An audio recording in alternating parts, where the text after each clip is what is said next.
Hola, ¿qué tal? Vamos a empezar con nuestro primer tema de la materia de dinámica y este es desplazamiento, velocidad y aceleración. Este es el primer tema. Vamos a ver hoy la teoría y en días sucesivos vamos a ver los ejemplos. Como ya habíamos mencionado en la introducción, la dinámica se divide en dos grandes ciencias. En una, la que llamamos cinemática, la cual estudia la geometría del movimiento y relaciona a ella el desplazamiento, la velocidad, la aceleración y el tiempo, pero no toma en cuenta las causas que producen el movimiento. La otra ciencia, la cinética, esa estudia la relación entre la fuerza que actúa sobre un cuerpo, la masa del cuerpo y el movimiento de este. Entonces, como ven ustedes aquí, la cinemática obtiene el movimiento y ya de aquí se relaciona con la masa del cuerpo y se obtienen las fuerzas. Y fíjense en la siguiente figura. Tenemos por un lado, en la izquierda, aquí, un balón de fútbol americano que pesa, según encontré, 425 gramos o 0.425 kilogramos. Y tenemos por acá una bala de cañón de los antiguos que pesa aproximadamente 12 kilogramos. Bien, para la cinemática, si esta pelota de fútbol saliera con un cierto ángulo y una cierta velocidad, describiría un movimiento parabólico y llegaría hasta una cierta distancia X, no sé cuál. Bien, si la bala de cañón saliera con el mismo ángulo y la misma velocidad, describiría la misma trayectoria y llegaría al mismo lugar.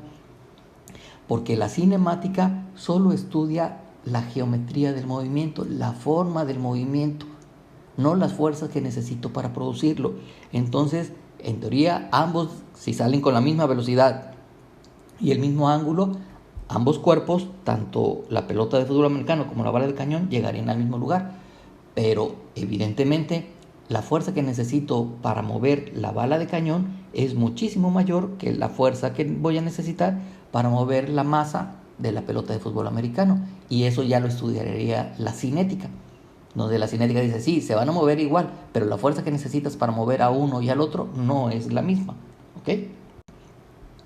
Luego, el primer movimiento básico que tenemos en el caso de la partícula es el movimiento rectilíneo. Y dice que en este la partícula se mueve en línea recta, no importando el ángulo. ¿A qué me refiero con eso? Consideren aquí en la figura de la izquierda esta pelota de fútbol. Entonces, necesito yo una línea sobre la cual se apoya para que sea un movimiento rectilíneo. Necesito además un origen de coordenadas desde aquí. Y luego una coordenada que vaya desde el origen hasta el punto donde está la pelota, que sería X. Bien, este movimiento que haga la pelota hacia acá o hacia acá, vaya y venga, pues es una línea recta. Pero también pudiera ocurrir si estuviera inclinado, ¿no? Si tuviera yo, como acá en la figura de la derecha, el mismo camino, igual tengo un punto de origen, una referencia, tengo una dirección donde digo que son positivos y a partir del origen en otra dirección serán negativos y tengo otra vez una distancia para medirlo. Le llamaré S para no confundir con la X, porque normalmente la X estamos acostumbrados a que sea en el eje horizontal y acá S pues es una distancia medida arbitrariamente en cualquier dirección. Algunos libros así lo consideran, manejan mucho la S como para definir la dirección de la posición, para definir la posición de una partícula, y otros en cambio manejan la X. Entonces quise poner los dos. Entonces, como ven aquí, pues para hacer esta distinción, normalmente la X la reservamos para el eje horizontal. Y tanto S como la X acá son la coordenada de posición de esta partícula. Las unidades de la posición pues ya sabemos que pueden ser metros, pies, pulgadas, kilómetros, millas, centímetros, etcétera. Cualquiera de esas unidades, ¿no? Luego, tenemos una diferencia muy importante entre desplazamiento, distancia y posición. No puse aquí la posición, pero bueno, la posición es donde estoy, aquí. Por ejemplo, el niño, aquí está en la posición 1, acá está en la posición 2. Acá en esta figura va en dirección contraria, va hacia el eje, hacia la dirección de los negativos. Ahora el origen está por por este lado, por la derecha. Entonces igual, tengo una posición, pero en ese instante está ahí. No sé qué pasa después y ahora está acá, 2, ¿no? Y bueno, entonces, desplazamiento. Desplazamiento es la diferencia entre dos posiciones. Por ejemplo, aquí, en esta figura de arriba, si el origen está acá y convenimos como de costumbre que la dirección positiva es esta y la dirección negativa es después del eje, digamos, hacia acá, pues vamos a tener que en este caso las dos son positivas, ¿no? Entonces, si a la P2 le quito P1, pues el resultado final va a ser un cierto desplazamiento que va a llevar un signo positivo. En la siguiente figura resulta lo mismo, ¿no? Esta es la dirección positiva, esta ya es la dirección negativa. Entonces, en este caso, las dos posiciones son negativas y sigue siendo lo mismo.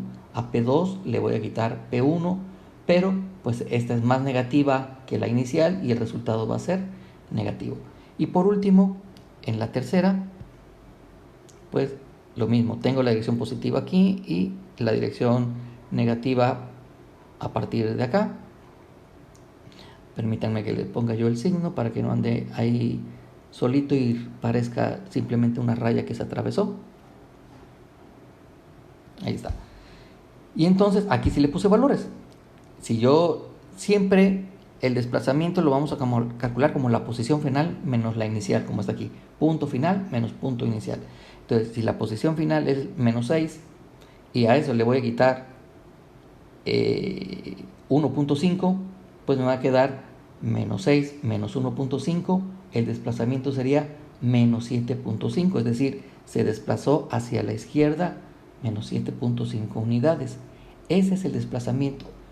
La distancia no lleva signo, como tengo acá abajo. La distancia es el valor absoluto entre la diferencia de las dos posiciones.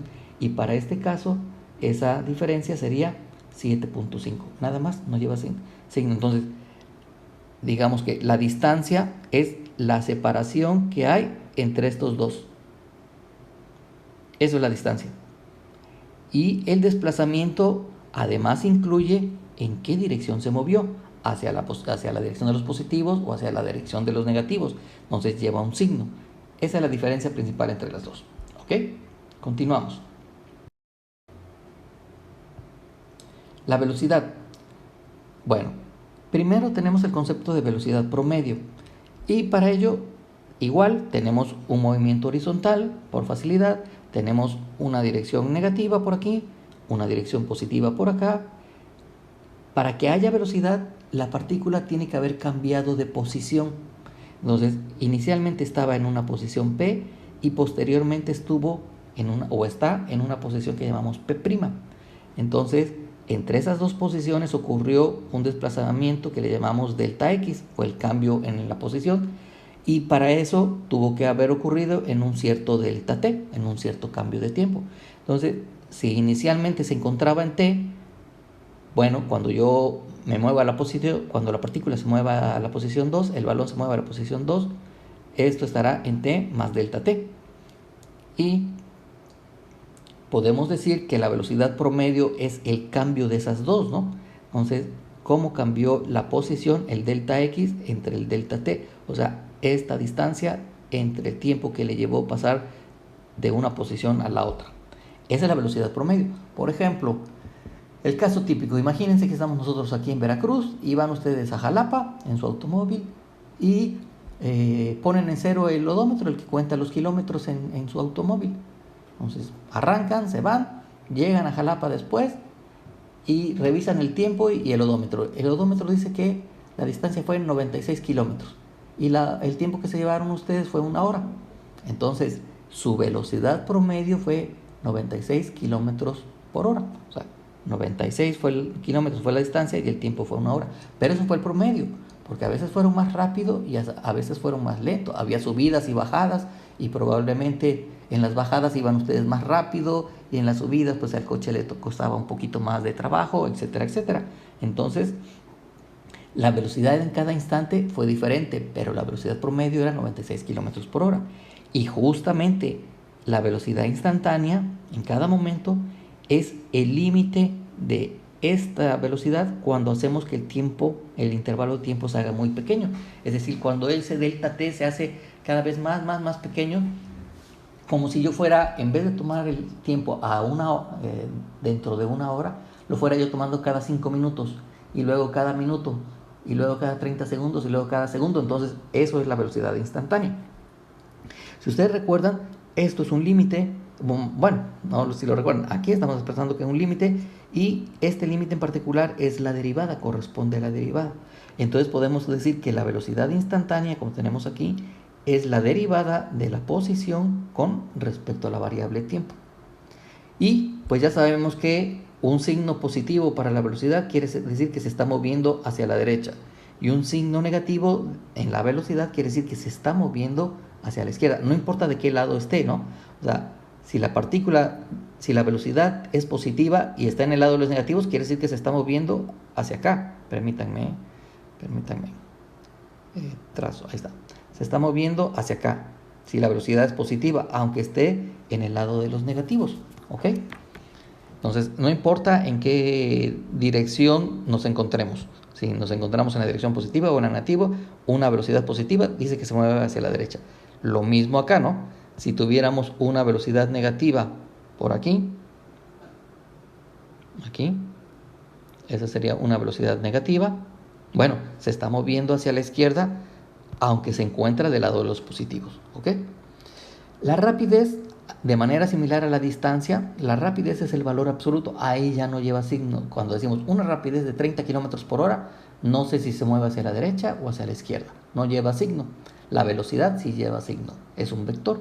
En este caso es un vector muy simple porque está paralelo al eje horizontal. Pero bueno, ya después se va a complicar. Lo mismo, las unidades. La velocidad tiene unidades de distancia, como vemos aquí, de distancia sobre tiempo. Entonces será metros sobre segundos, que es distancia sobre tiempo, pie sobre segundo, pulgada sobre segundo, kilómetro por hora, milla por hora. Cualquiera de esas puede ser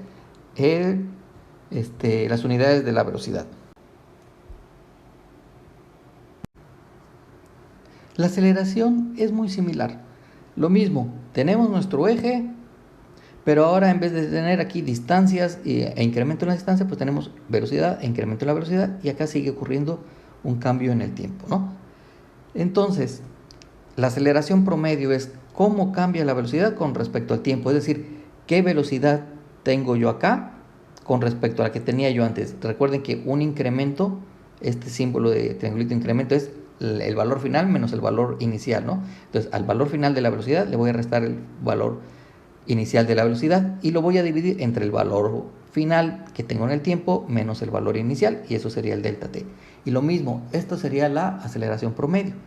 Si yo hago que este delta de tiempo se haga cada vez más pequeño y tomo el límite, voy a obtener lo que llamamos la aceleración instantánea. Ahí está. Y ya sabemos nuevamente que ese límite corresponde en realidad a una derivada, ¿no? Entonces diríamos que la aceleración es la derivada de la velocidad con respecto al tiempo. Pero además, si yo estoy diciendo que la derivada de la velocidad con respecto al tiempo es la aceleración, y la velocidad es la derivada de la posición con respecto al tiempo, o sea, esta es lo que tengo aquí adentro, pues en realidad también puedo decir que la aceleración es la segunda derivada de la posición con respecto al tiempo. Y lo mismo, puedo tener una aceleración que es positiva o una aceleración que es negativa. Y aquí la desaceleración siempre es negativa, pero este signo menos en realidad no se refiere a que sea negativa. A lo mejor no fue la mejor ocurrencia que tuve. Lo que quiero indicar es que la desaceleración, ese término, siempre se utiliza para referirse a una aceleración que es contraria a la velocidad o negativa a la velocidad. Mejor vamos a ponerle contraria a la velocidad.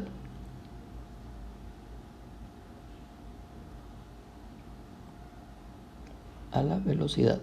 A eso se refiere este signo menos. Es decir, si la velocidad va hacia la derecha, una desaceleración vendrá hacia la izquierda. Si la velocidad es hacia la izquierda, su correspondiente desaceleración tiene que venir hacia la derecha. Es decir, la desaceleración frena, entonces se debe oponer al movimiento. Eso es lo que significa el término desacelerar, que se opone al movimiento. ¿Ok? Ahora, decíamos, la velocidad es igual a la derivada de x con respecto al tiempo.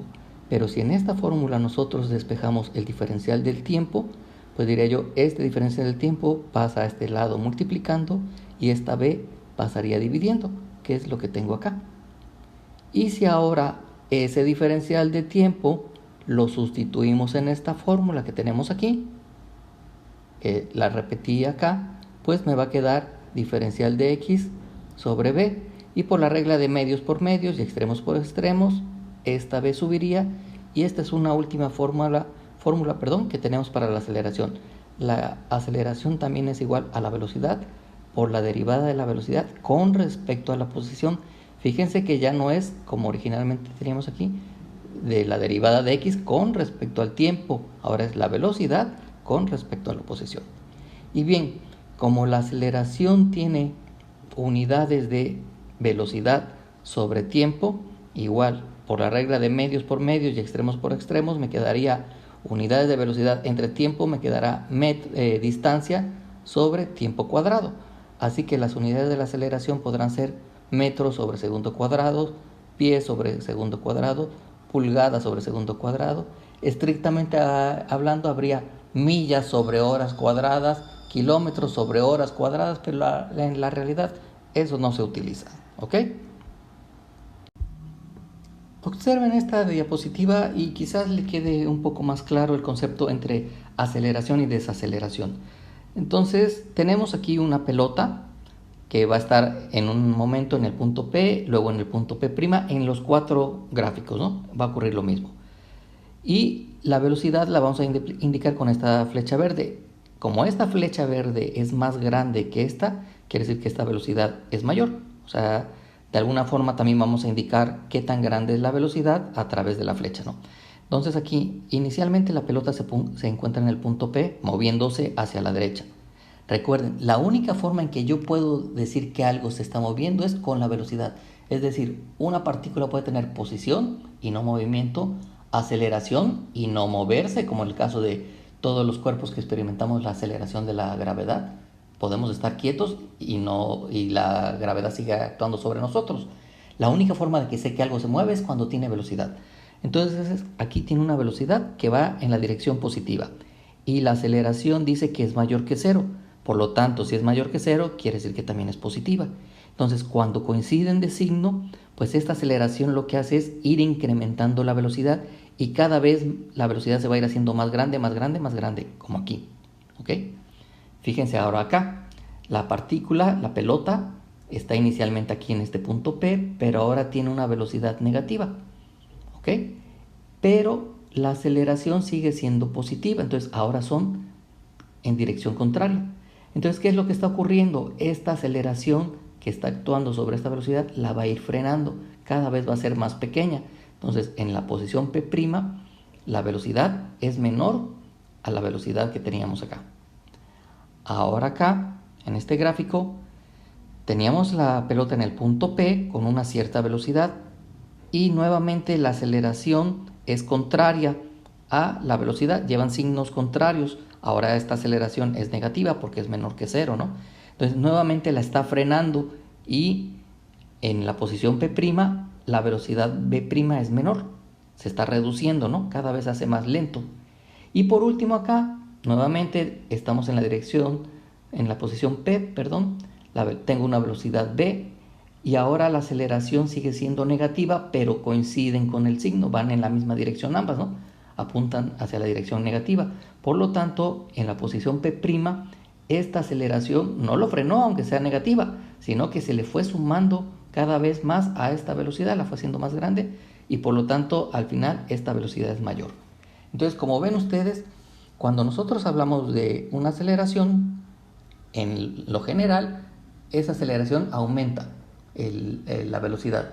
Y en cambio, una desaceleración siempre va a disminuir la velocidad. ¿Por qué dije que la aceleración en lo general? Porque dependerá del signo. O sea, una aceleración puede ser positiva o negativa. Y una desaceleración también puede ser negativa o positiva. Pero sé que siempre se va a oponer a la velocidad. Es decir, esta es una desaceleración porque se opone a la velocidad. Esta es una desaceleración porque se opone a la velocidad. Esta es una aceleración, pero pudiera ser que se oponga o que no se oponga a la velocidad, que vayan en la misma dirección. ¿Ok? Ahora, la relación entre las curvas de posición, velocidad y aceleración. Dice aquí, es importante no perder de vista que aunque los gráficos de posición, velocidad y aceleración se ven como curvas, hasta se los puse entrecomillados, el movimiento ocurre en línea recta. Y fíjense ustedes aquí en estas dos animaciones, por ejemplo aquí y acá. Entonces, acá en la izquierda tengo un resorte, ¿no? Unido a una masa, a una caja, si ustedes quieren ver, y con estas tres flechas estoy indicando o estamos indicando la posición, la velocidad y la aceleración. Entonces, fíjense cómo varía. A veces va hacia la derecha, aquí el cero está aquí, sobre esta línea, ahí estoy midiendo el eje cero, el origen, entonces aquí serían negativas, pero aquí tengo que la velocidad es positiva, aquí ya se invirtió, la aceleración, nunca, es difícil que coincidan, ¿no? Pero no olviden, la partícula se mueve en línea recta. Esta otra de acá, este es un mecanismo que se llama de retroceso rápido y se utiliza, por ejemplo, aquí pudieran ustedes montar una herramienta en una cepilladora de metales, para alisar metales, para cortarlos, por ejemplo. Y se llama retroceso rápido porque, bueno, cuando viene en esta dirección, la herramienta está cortando, está desbastando el material, pero cuando va en la dirección positiva, está regresando a su posición inicial. Y como ahí no está haciendo trabajo, ahí no está cortando, quiero que lo haga en el menor tiempo posible. Entonces, como ustedes ven, el retroceso, que es en esta dirección, lo hace en menor tiempo que el tiempo que le emplea en hacer el corte. ¿Ok? Por eso se llama de retroceso rápido, para que el tiempo muerto, el tiempo en que no está trabajando, sea más pequeño. Pero igual, esto se está moviendo únicamente en línea recta, es movimiento rectilíneo. ¿Ok? No pierdan de vista esos dos detalles. Bueno, si yo fuera graficando esta, que se nota más aquí, ¿no? Que esto viene en una dirección y regresa más rápido. Si ustedes son observadores, se darán cuenta que, pues obviamente, la velocidad no es la misma, ¿no? Esta velocidad es más pequeña en valor que la que viene de regreso, ¿ok?